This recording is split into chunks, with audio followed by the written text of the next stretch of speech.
Hi, hi students, I am Delhi Babu, Samachar Max, class 10th, exercise 4.2, question number 7.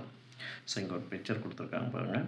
இந்த பிக்சரில் வந்து DE இந்த லைனும் செகண்டு அதுக்கு பேரலாக பிசி இருக்குது அப்படின்னு சொல்லிட்டாங்க. செகண்டு பார்த்திங்க அப்படின்னா இதில் இருக்கக்கூடிய சிடியும் இஎஃப்பும் இது ரெண்டும் ஒரு பேரலல் அப்படின்னு கொடுத்துருக்காங்க. சரி, அடுத்தது ஏடி ஸ்கொயர் பண்ணால் அது ஏபின்ற இந்த பார்ட்டுக்கும் இன்ட்டு ஏஎஃப்பை மல்டிப்ளை பண்ணால் அதுக்கு ஈக்குவலாக இருக்குது. அப்போது ஃபஸ்ட்டு நம்ம பேரலல் வேல்யூ கொடுத்துருக்காங்க இல்லையா, அதை எடுத்துக்கலாம். DE parallel to BC and CD parallel to EF கொடுத்துருக்காங்க. சரி, இப்போ இந்த பிக்சரில் ஏசிடி ஏசிடின்ற இந்த டயக்ராம் மட்டும் பார்க்கலாம்.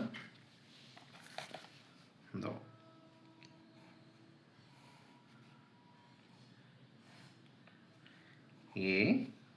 ஏடிசி.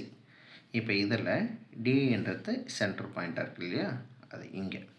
அதுக்கு அடுத்தது இதிலேருந்து நம்ம ஒரு ஆல்டர்னேட் தோ எஃப். சரி, இப்போ இதில் ஏஎஃப் டிவைட் பை எஃப் ஏடின்ற வார்த்தை. இது பிபிடி ஃபார்முலா தேரத்தை நம்ம யூஸ் பண்ணலாம். என்ன ட்ரையாங்கிள் எடுக்கிறோம்? Triangle ACT. ஏசிடி இந்த ட்ரையாங்கிளை எடுத்துக்கிறோம். இதில் வந்து AF divide by AD full part. அதே மாதிரி இந்த சைடில் ஏஇ டிவைட் பை இந்த ஃபுல் பார்ட் ஏசி. இது வந்து நமக்கு ஒரு பார்ட் ஃபஸ்ட் ஈக்குவேஷன் அப்படின்னு கன்சிடர் பண்ணிக்கிறேன். செகண்ட் பார்த்திங்க அப்படின்னா பெரிய ட்ரையாங்கிள் ஏபிசி. அப்போ அதை தனியாக நம்ம எடுத்துக்கலாம். ஏபிசின்ற ட்ரையாங்கிள் எடுத்துக்கலாம். இதில் இதோ பாருங்கள், டின்றது மிட் பாயிண்ட் வருது இந்த பார்ட்டு டி. அடுத்தது இங்கே இ. ஓகேங்களா? ரைட். ஸோ இப்போ எந்த ட்ரையாங்கிள் ஏபிசி. இதில் பாருங்கள் AD divide by full length AB equal to, அதே மாதிரி இங்கே ஏஇ டிவைட் பை இந்த வெளியே இருக்க இந்த பார்ட் ஏசி. இது ஈக்குவேஷன் நம்பர் 2 அப்படின்னு அஷ்யூம் பண்ணிக்கலாம்.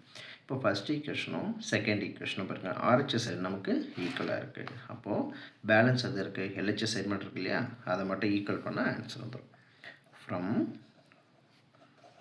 1 and 2 we get LHS side AF divided by AD. இது ஈக்குவேஷன் நம்பர் 1ஓட வேல்யூ.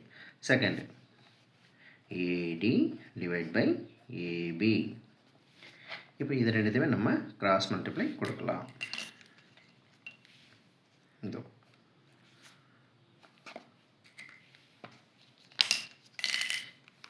இந்த பார்ட்டை இங்கே கிராஸ் மல்டிப்ளை கொடுத்துடலாம்.